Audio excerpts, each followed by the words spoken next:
Kita berdoa sekali lagi untuk mempersiapkan hati kita mendengarkan firman Tuhan pada pagi hari ini.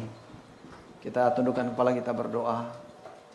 Sungguh Tuhan, kami senang selalu berhutang kepadamu. Kami nggak bisa membalas apa-apa yang sudah Engkau berikan kepada kami. Sekuat apapun yang bisa kami lakukan, tidak sebanding dengan apa yang sudah Engkau berikan di dalam Yesus Kristus Tuhan kami. Tapi kami bersuka, bergembira, karena kami terus bergantung kepadamu. Karena kami nggak bisa hidup tanpa Engkau ya Tuhan. Kami nggak bisa hidup tanpa anugerah dan berkat-berkat daripadamu. Dan biarlah pada pagi hari ini juga Tuhan membuka mata hati kami, telinga kami, untuk mengerti kebenaran firman Tuhan. Agar kami di dalam hidup kami setiap hari, kami tahu kami tidak sendirian dan kami punya kekuatan yang luar biasa karena Allah selalu bersama dengan kami. Agar firman-Mu ini kami ingat, agar firman-Mu ini menguatkan dan menghidupkan kami setiap hari. Jangan biarkan firman itu hanya tinggal di dalam ruangan ini, tapi biarlah firman itu menjadi hidup dalam kehidupan setiap pribadi yang hadir dalam ruangan ini.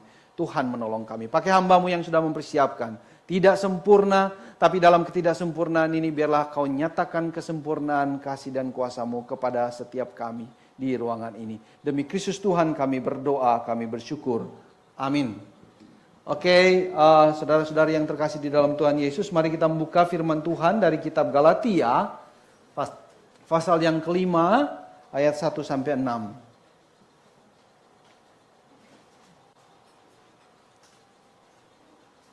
Galatia, pasal yang kelima, ayat 1 sampai ayat ke-6. Saya akan bacakan.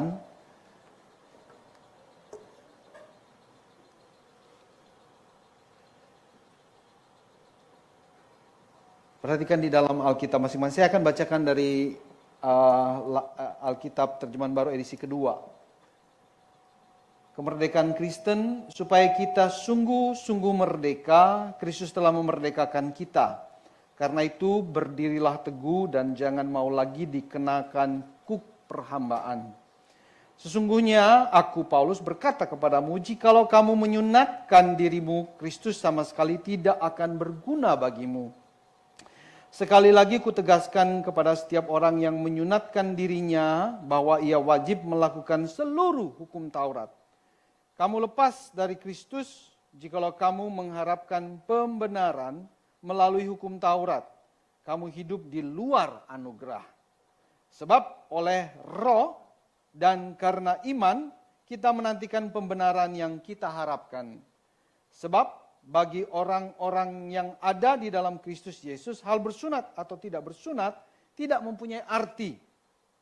Hanya iman yang bekerja oleh kasih. Sampai demikian saja pembacaan firman Tuhan pada siang hari ini. Nah, teman-teman, Bapak Ibu yang terkasih di dalam Tuhan Yesus, kita akan berbicara tentang kemerdekaan atau kebebasan Kristen pada pagi hari ini. Saya akan melakukan pendekatan bagaimana kita tahu bahwa kita sungguh-sungguh merdeka setelah kita mengaku kita beriman kepada Kristus. Apa tanda-tandanya kalau kita sudah benar-benar merdeka, bebas di dalam hidup kita ini. Ya, dan saya akan melakukan pendekatan dengan mengevaluasi diri kita sendiri dengan menanyakan alasan-alasan di belakang setiap pilihan-pilihan yang kita ambil. Setiap keputusan-keputusan yang kita buat, apa alasannya? Mengapa saya memutuskan begini? Mengapa saya memilih ini? Jadi saya melakukan pendekatan dari sana, lalu dari sana kita akan menilai, benar nggak sih saya ini sudah bebas sebenarnya di dalam Kristus? Apakah saya benar-benar sudah bebas? Atau sebenarnya saya masih diperbudak oleh dosa dan segala macam hal yang menjadi perpanjangan tangan dosa. Oke? Nah, kita akan melihat pertama-tama dari kehidupan kita setiap hari sebenarnya. Ketika kita menurut atau taat kepada hukum di dalam negara kita ini. Ya, aturan, hukum yang ada di dalam bangsa kita ini. Mengapa kita mau taat? Jadi itu pertanyaan. Mengapa kita mau taat? Apa alasan-alasan di belakang setiap ketaatan kita kepada hukum-hukum yang ada? Yang di jalan lah, yang di mana-mana. Pokoknya ya, kita mau melihat itu. Nah, teman-teman yang terkasih di dalam Tuhan Yesus, hukum dan peraturan itu mengandung hukuman. Benar ya? Ya kan? Jadi kalau kita tidak melakukan apa yang diperintahkan oleh peraturan atau hukum, maka ada hukumannya. Benar ya? Jadi ketika kita tidak taat, tidak menurut, kita tahu ada resikonya di belakang setiap ketidaktaatan kita. Ya. Ada hukumannya di belakang setiap ketidaktaatan kita. Nah, contohnya misalnya kita mencuri, ya kan, jelas ya. Atau kita nggak pakai helm naik motor atau nggak pakai seat belt, ya kan, pasti ada hukumannya, ya kan, di belakang semuanya itu. Nah, sehingga ketaatan kita kepada aturan seringkali dimotivasi oleh apa? Oleh rasa takut sebenarnya. Yang membuat kita taat untuk pakai helm itu sebenarnya karena ada rasa takut di belakangnya, karena takut dihukum kalau kedapatan nggak pakai helm. Oleh karena itu, ketaatan itu menjadi sebuah beban sebenarnya. Benar ya? Menjadi sebuah beban yang berat. Karena apa? Seringkali melawan kehendak kita sendiri untuk taat kepada hukum itu. Kita dipaksa untuk tunduk karena ada ancamannya. Ada resiko di belakang semuanya itu. Dan dari sudut, kalau kita ngomong tentang kebebasan, kemerdekaan pribadi, peraturan atau hukum yang mengandung hukuman tersebut merusak kebebasan kita. Kita sebenarnya ketika kita pakai helm, ya, kita sebenarnya nggak benar-benar bebas atas kemauan sendiri. Kenapa? Karena ada hukum yang menuntut kita, memaksa kita untuk pakai. Kalau enggak, akan dihukum. Nah, bukan hanya ancaman saja sih sebenarnya yang mendorong kita untuk taat, tapi juga ada reward sebenarnya, ada upah, ada imbalannya. Kalau kamu taat, maka ada rewardnya. Kamu mungkin akan diterima, kamu akan diakui, akan mendapatkan penghargaan dari masyarakat yang lebih luas. Ya, jadi baik hukuman maupun upah, ya, yang ada di belakang setiap peraturan itu sebenarnya menjadi pendorong buat kita. Mengapa kita taat sama peraturan yang ada saat ini di luar sana, ya? Karena nanti kamu dihukum kalau nggak taat, atau kalau kamu taat, kamu akan di reward, ya. Nah, selain itu juga, Bapak Ibu yang terkasih di dalam Tuhan Yesus, meskipun kita tahu bahwa peraturan atau hukum itu baik, ya, karena dengan adanya hukum dan peraturan itu semua akan menjadi lebih baik. Ya, kita sama-sama mengerti ya bahwa keberadaan peraturan itu adalah baik karena semuanya menjadi teratur. Kita tetap melihat sedikit pun tidak membantu kita untuk taat dengan sukarela. Benar ya analisa saya ini ya. Walaupun kita tahu hukum itu baik ya. Hukuman untuk menghukum atau peraturan menghukum pencuri, kita tahu itu baik gitu ya. Tapi kan pencuri tetap ada banyak gitu kan. Jadi hukuman itu tidak mengurangi sebenarnya, tidak membuat orang itu dengan sukarela. Walaupun dia tahu ini baik, tapi tidak membuat dia dengan sukarela mentaati hukum atau peraturan yang ada. Selain itu memang karena peraturan dan hukum-hukum yang ada itu memang rasanya lebih berat, sehingga kita nggak mungkin bisa taat secara sempurna. Nah, kalau kita melihat ke dalam Alkitab, perilaku dan alasan-alasan mengapa kita mentaati peraturan-peraturan yang ada saat ini di dalam kehidupan kita, itu tidak ada bedanya sebenarnya dengan respon dari orang Israel kepada perintah-perintah Tuhan, khususnya di dalam Perjanjian Lama. Dan mungkin kita juga saat ini. Sebenarnya nggak ada bedanya, teman-teman yang terkasih di dalam Tuhan Yesus. Allah memberikan hukum dan peraturan. Ini boleh, ini nggak boleh, ini boleh, ini nggak boleh. Semuanya itu sebenarnya untuk mengatur bangsa Israel supaya mereka hidup benar sesuai dengan panggilan mereka. Baik kan? Ya kan? Mereka diselamatkan oleh Allah, keluar dari tanah Mesir, lalu diberikan aturan-aturan. Supaya mereka hidup sesuai dengan panggilan mereka sebagai orang yang merdeka sebenarnya. Pada waktu itu ya. Jadi walaupun perintah-perintah Tuhan itu baik adanya, tetapi kita baca ya, di dalam Alkitab, orang Israel itu seringkali tidak taat kepada peraturan atau perintah-perintah Tuhan itu. Mengapa mereka tidak taat? Mungkin mereka tidak mengerti. Tapi yang pasti jawabannya karena natur orang berdosa. Karena kodrat mereka dan kodrat kita ya, sebagai orang berdosa yang membuat kita selalu memberontak kepada pemerintahan Allah. Ini penting sekali ya. Kepada pemerintahan Allah. Jadi apapun aturan atau perintah yang diberikan oleh Tuhan, kita anggap itu membebani kita, membelenggu kita, membuat kita kurang bebas. Kenapa? Sebenarnya paling dasar karena natur berdosa, di mana sudah tidak ada lagi hubungan dengan Tuhan. Adanya permusuhan antara kita dengan Allah yang membuat walaupun aturan itu kita tahu baik, tapi sama kita nggak mau taat gitu. Kadang kita nggak mengerti kenapa ya, aku tahu itu baik tapi aku nggak mau. Sebenarnya jawaban yang paling dasar itu adalah karena kita memiliki natur berdosa. Dan kita melihat perintah-perintah Tuhan itu sangat menuntut kita ya untuk kita hidupi. Tetapi perintah-perintah itu tidak memberikan kekuatan kepada kita atau daya kepada kita untuk mentaati, memampukan kita untuk. Jadi perintah itu tidak memberikan kita kekuatan, hanya perintah aja. Kamu jangan mencuri, hormati ayah ibu dan seterusnya. Tapi dari mana kita mendapatkan kekuatan untuk mentaati perintah-perintah tersebut? Sehingga perintah-perintah tersebut, karena kita punya natur berdosa, menjadi begitu sangat berat. Nah inilah sebabnya dikatakan di situ kuk perhambaan. Ya. Jangan mau lagi dikenakan kuk perhambaan. Kenapa? Kenapa disebut kuk? Karena kuk itu kan membebani. Ya, kuk itu dipakai binatang kalau di sawah kan kita tahu ada dua kerbau misalnya ditaruh kuk supaya bisa bekerja bersama-sama mengikuti keinginan sang tuan agar dia bisa bekerja untuk mengemburkan tanah dan lain sebagainya. Dan oleh karena itu di sini kuk menjadi beban yang sangat memberatkan walaupun mungkin baik, gitu ya. Supaya kita hidup sesuai dengan keinginan Tuhan kita, yaitu Allah di sorga sebenarnya ya. Nah itu makanya di sini disebutku. Kenapa? Karena perintah-perintah Allah kita lihat sangat membebani kita. Melawan kehendak kita sendiri sehingga kita bilang kita enggak merdeka.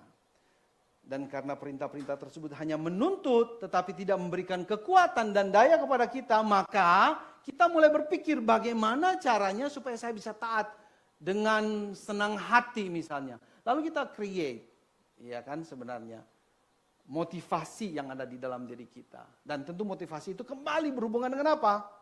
Kutuk dan berkat juga gitu kan. Kalau kamu tidak melakukan kamu akan dapat kutuk, firman Tuhan bilang kalau kamu melakukan kamu akan dapat berkat. Semakin banyak kamu melakukannya, semakin kamu dapat berkat. Semakin sedikit kamu taat, semakin kamu dikutuk. Pemahaman seperti itu kemudian berkembangkan dalam diri kita.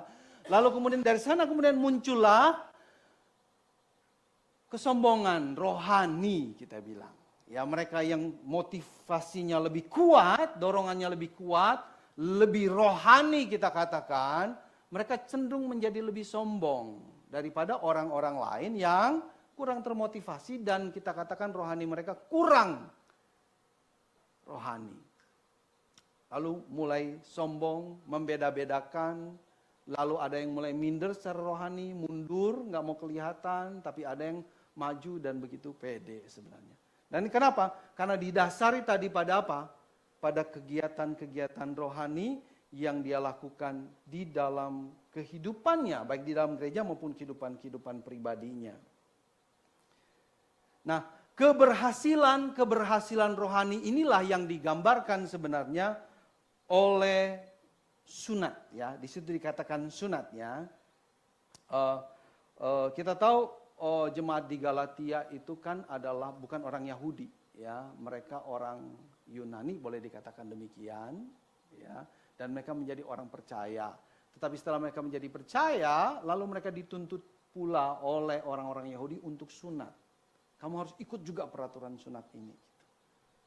Ya, supaya kamu bisa diselamatkan. Yesus Kristus saja tidak cukup, kamu harus sunat. Kamu harus taat sama semua peraturan. Makanya Paulus katakan di situ, kalau kamu sudah disunat, kamu juga harus taat sama semua peraturan yang lain. Kalau enggak bisa juga gitu. Ya kan?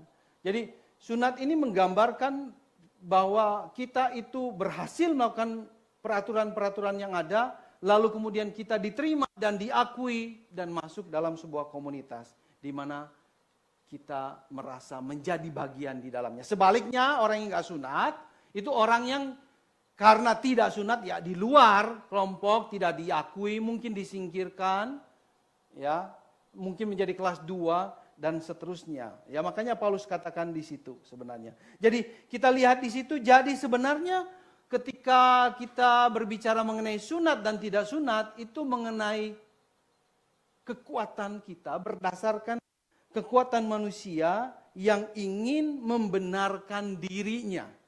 Ya, logikanya sama sebenarnya. Cara berpikirnya sama. Seperti yang biasa kita lakukan di dalam kehidupan tiap hari kita. Kita pakai itu di dalam kita melihat perintah-perintah Allah. Termasuk di sini adalah sunat. Ya, karena ketakutan, ya karena nggak mau disingkirkan, karena mau diterima, maka kemudian kita ikut di dalam. Tapi Paulus memberikan teguran dengan keras kepada orang Galatia. Kita lihat dari ayat 2 sampai ayat 4. Paulus katakan di situ ya. Sesungguhnya aku Paulus berkata kepadamu, jikalau kamu menyunatkan dirimu, jikalau kamu menyunatkan dirimu, Kristus sama sekali tidak akan berguna bagimu. Sekali lagi ku tegaskan kepada setiap orang yang menyunatkan dirinya bahwa ia wajib melakukan seluruh hukum Taurat. Kamu lepas dari Kristus, jikalau kamu mengharapkan pembenaran melalui hukum Taurat, kamu hidup di luar anugerah. Jadi jelas Paulus katakan di situ ya, jika kamu merasa Kristus nggak cukup, lalu harus ikut sunat juga, maka dia katakan Kristus sama itu berarti Kristus buat kamu sama sekali tidak berguna, in and out, ya nggak ada gray area maksudnya. Kalau kamu nggak masuk ya keluar. Kristus sama sekali tidak berguna. Kamu wajib melakukan seluruh hukum Taurat, taat secara sempurna. Jadi kalau cuma sunat doang, lalu yang lain-lain enggak bisa, dia bilang gitu ya. Harus taat secara sempurna dan kamu terlepas dari Kristus, hidup di luar anugerah, di luar anugerah. Kenapa? Karena pengorbanan Kristus enggak berguna lagi. Kenapa? Yang melakukan pengorbanan siapa? Ya kamu dengan segala usaha dan jerih lelah. Jadi saudara-saudaraku perhatikan bahwa by default sebenarnya manusia itu cenderung membenarkan dirinya dengan pencapaian-pencapaian yang bisa mereka dapatkan. Iya kan?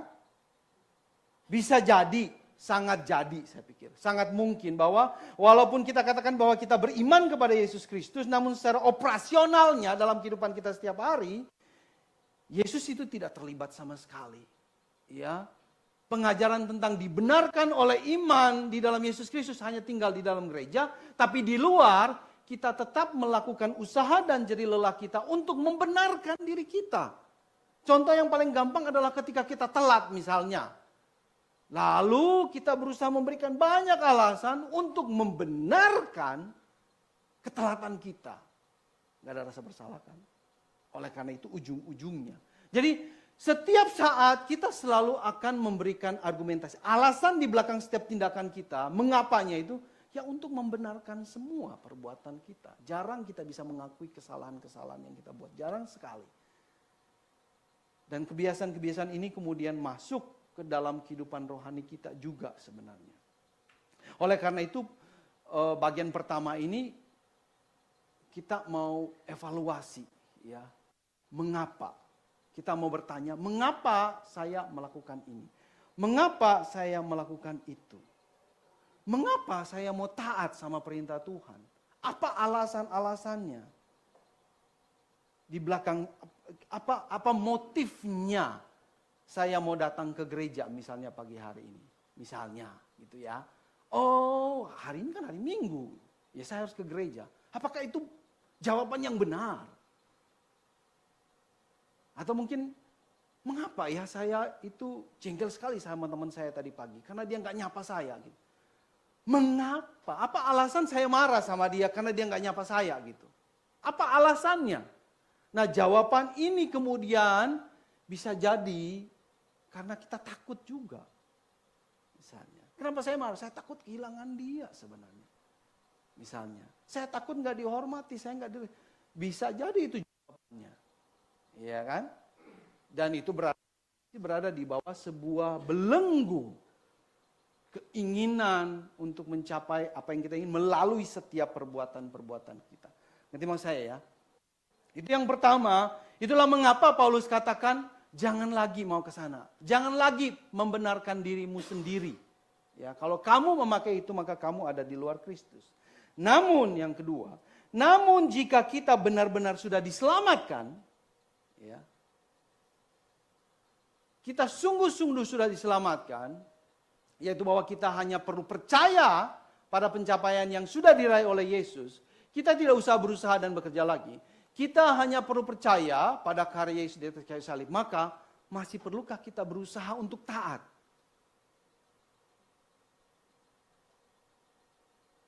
Kalau semuanya sudah dilakukan oleh Yesus Kristus, kalau kita sudah diterima, gitu ya, dan dibenarkan dan masuk surga, apa artinya memilih yang benar dan menolak yang jahat? Motif apa, alasan-alasan apa yang benar dan berguna? Lalu apakah alasan-alasan yang tadi, ya, yang membuat kita mentaati semua aturan yang ada, itu tidak berguna lagi? Kalau kita benar-benar sudah ada di dalam Yesus Kristus. Mengapa atau apa alasan-alasan kita harus bekerja dengan benar? Berpacaran dengan kudus, membaca Alkitab dengan rutin, bertanggung jawab kepada keluarga, berintegritas, dan segala macam pilihan. Mengapa itu penting? Kalau kita memang udah diterima oleh Yesus Kristus dan gak membutuhkan lagi kerja baik kita gitu.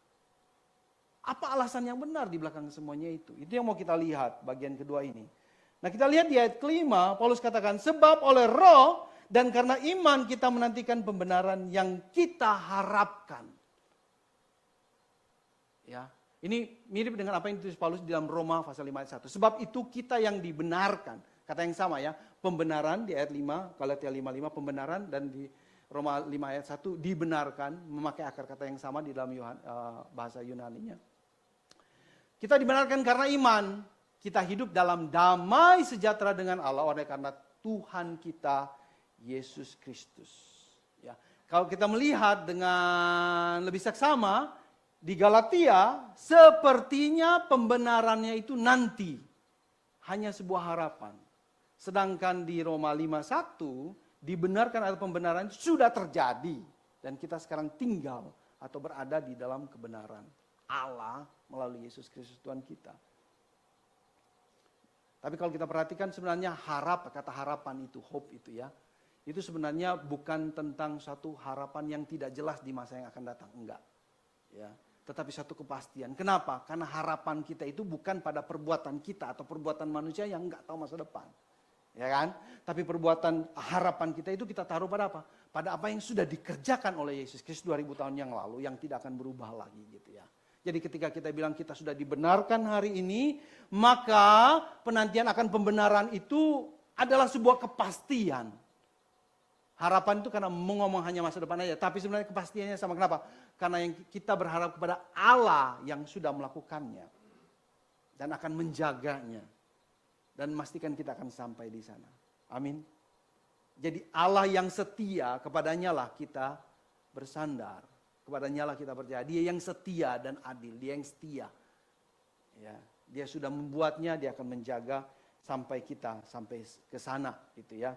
Jadi nah yang kedua yang perlu kita perhatikan sama-sama di sini adalah ketika kita sudah dibenarkan di Roma 5 itu, kita dibenarkan, kita hidup dalam damai sejahtera dengan Allah. Ini poin penting sebenarnya.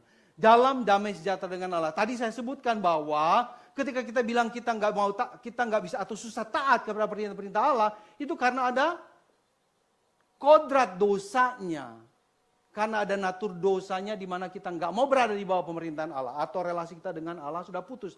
Jadi ketika Yesus Kristus membenarkan kita melalui salibnya, Bapak Ibu yang terkasih di dalam Tuhan Yesus, itu berarti kita dengan Allah nggak ada permusuhan lagi. Jelas relasi kita dengan Dia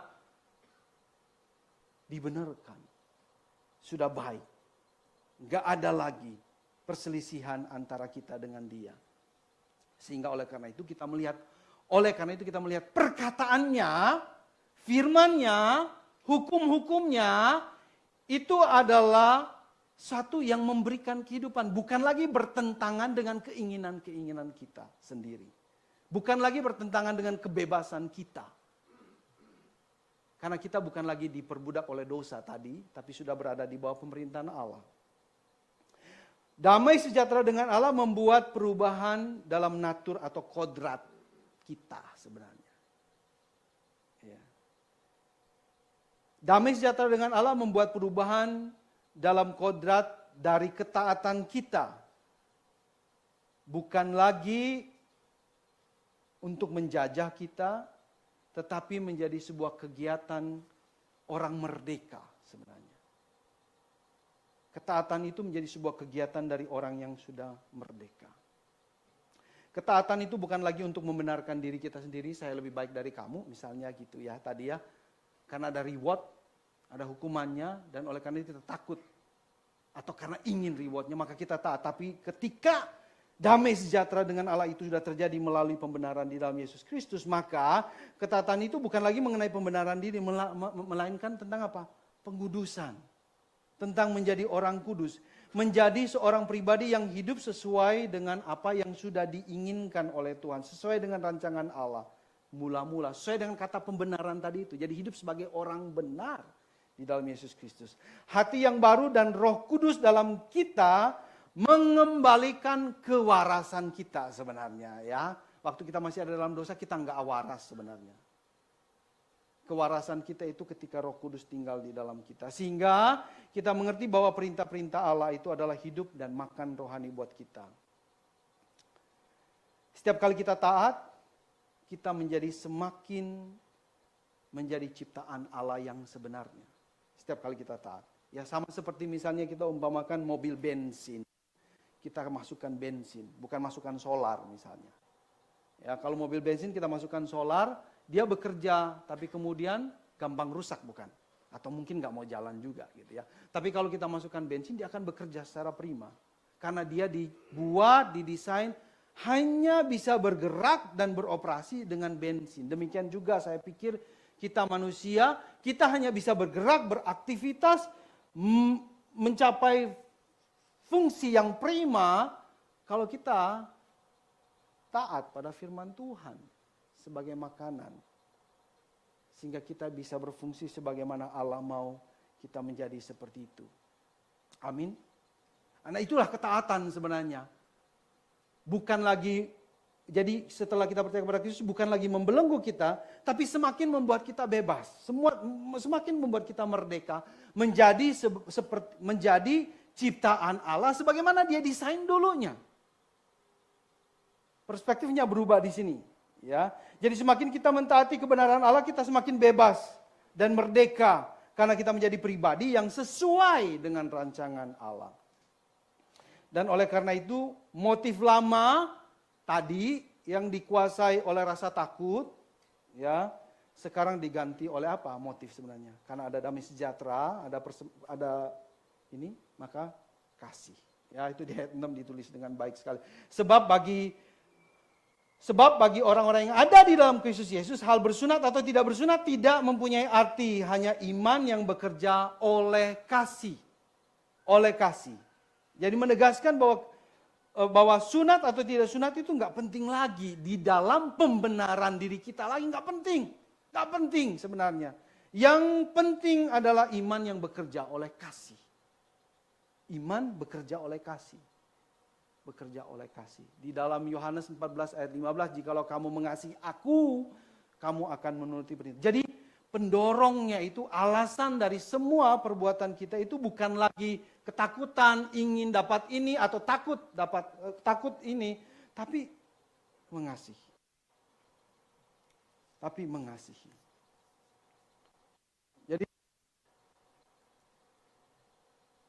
Jadi pembenaran oleh Yesus Kristus membuat kita memiliki relasi yang sejati dengan Allah, itu juga kemudian mengubah alasan-alasan the why, mengapa kita melakukan segala sesuatu.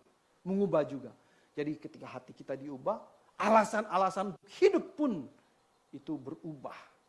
Ya. Dan motif kasih ini adalah pemenuhan dari hukum Taurat. Ya, di ayat ke-14. Sebab seluruh hukum Taurat tercakup dalam satu firman ini, kasihilah sesamamu manusia seperti dirimu sendiri. Kasih merupakan kegenapan dari hukum Taurat. Roma 13 ayat 8. Janganlah kamu berhutang apa-apa kepada siapapun juga, tetapi hendaklah kamu saling mengasihi. Sebab barang siapa mengasihi sesamanya manusia, ia sudah memenuhi hukum Taurat. Sebutkan aja keputusan apa yang harus kita ambil sebenarnya dalam hidup ini. Ya, waktu saya masih baru masuk dalam percaya kepada Kristus dan serius gitu ya. Ada larang, gak boleh loh kamu belajar taekwondo. Gak boleh yang keras-keras itu. Gak boleh dengar musik-musik rock misalnya. Ini pilihan. Gak boleh ke diskotik. Tapi kalau kita melihat dalam perspektif ini, mengapa enggak boleh sebenarnya? Kita bertanya. Ya, seperti sunat. Mengapa enggak sunat, enggak boleh? Sama aja, isu-isu yang ada di dalam kehidupan kita ini, yang perlu kita perbaharui, yang perlu kita evaluasi adalah alasannya sebelum kita melakukannya itu. Alasannya yang perlu kita lakukan. Mau itu suatu perbuatan yang kita bilang, oh ini satu kegiatan rohani, atau yang kita bilang, oh ini satu kegiatan duniawi, menurut saya, atau menurut Paulus, menurut saya. Ya. Itu sebenarnya nggak penting lagi. Yang terpenting adalah mengapa saya melakukan itu. Apa alasan-alasan saya melakukan itu sebenarnya. Ya.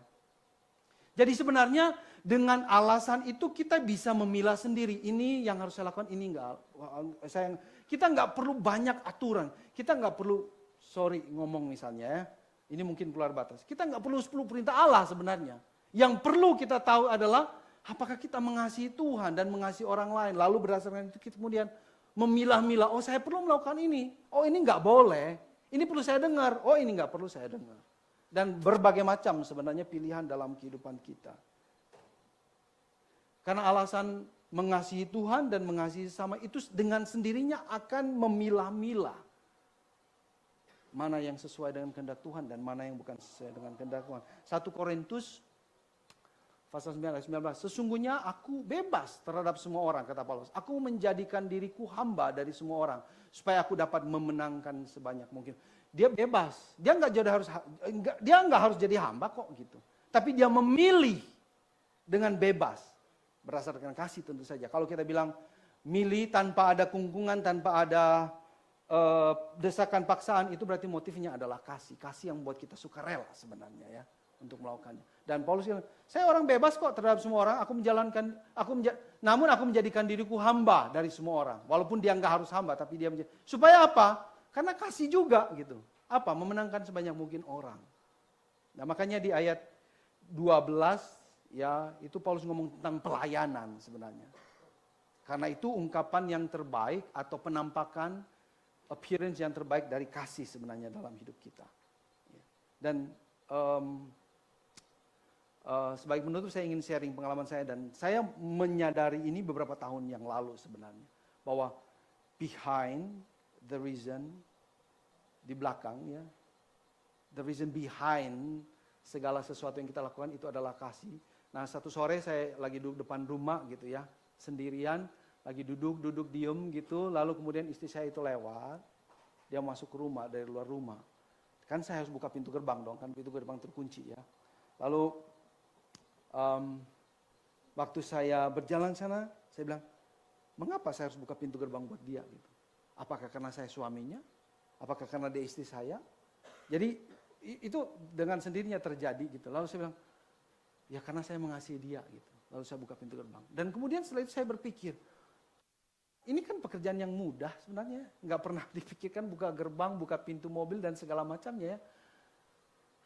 Apakah segala perbuatan yang lain juga harus dimotivasi oleh kasih gitu? Alasannya itu karena saya mengasihi.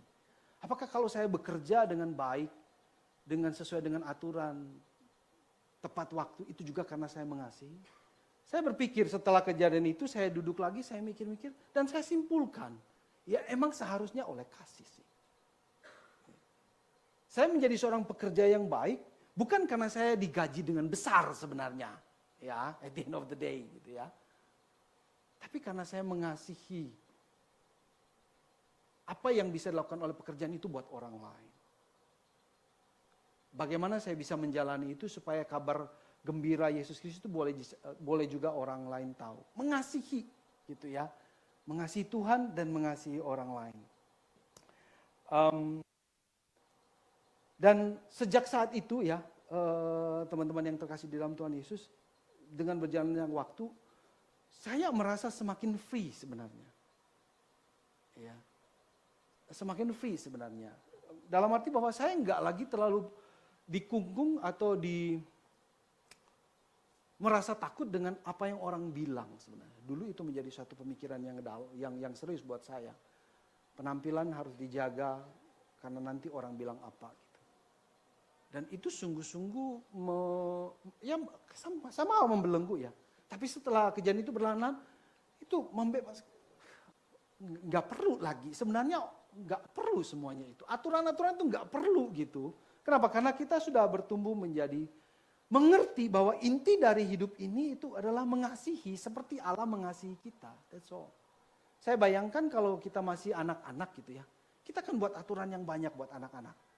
Ya makan ini dan itu. Karena anak-anak itu belum tahu dan mereka sangat bergantung kepada aturan yang dibuat orang tua. Bangun jam 6 ya karena kamu sekolah jam 7 gitu. Anak-anak gitu. Nah saya pikir secara rohani mungkin sama ya. Ketika kita baru percaya kepada Kristus, kita perlu aturan-aturan itu seperti itu karena kita belum secara iman tuh kita belum bertumbuh menjadi dewasa di mana kasih menguasai diri kita. Kalau kita sudah cukup dewasa ya, SMP SMA ya misalnya, kita bangun pagi nggak perlu dipaksa-paksa atau kuliah lah ya. Dipaksa, kenapa? Kita tahu kita harus bangun karena kita harus kuliah dan itu baik gitu. Benar nggak ya? Jadi ketika kita ngomong kebebasan Kristen, itu berarti panggilan kepada satu kedewasaan rohani di mana sebenarnya kita nggak perlu banyak aturan. Kristus tinggal di dalam kamu, kasihnya tinggal di dalam kamu, kamu menjadi pribadi yang mengasihi, dan segala sesuatu yang kita lakukan harus didasari oleh keinginan untuk mengasihi orang lain, mengasihi Tuhan tentu saja. Sehingga dengan demikian kita melakukan, harus saya lakukan itu. Kenapa? Ya karena aku mengasihi Tuhan. Ini nggak boleh saya lakukan. Karena ini membuat saya tidak bisa bertumbuh secara rohani. Dan so on, dan so on. Dan pada akhirnya, kita bertanya pada diri kita sendiri. Ya, kalau kita di luar sana, kita mengikuti aturan negara ini, masih berdasarkan rasa takut, karena ada hukuman dan imbalan, kita harus baca lagi firman Tuhan, merenungkan Injil Yesus Kristus, supaya ketika kita keluar, reward dan punishment itu tidak menjadi alasan atau pendorong kita untuk taat pada aturan. Tetapi karena kasih. Kasih kepada orang lain, kasih kepada Tuhan, kasih kepada negara ini. Saya ingin negara ini menjadi lebih baik. Walaupun mungkin dia bilang, saya sendiri aja. It's okay. Ini keyakinanku di dalam Yesus Kristus. Mari kita tundukkan kepala, kita berdoa. Kami bersyukur kepada Tuhan oleh karena Yesus Kristus yang sudah membenarkan kami.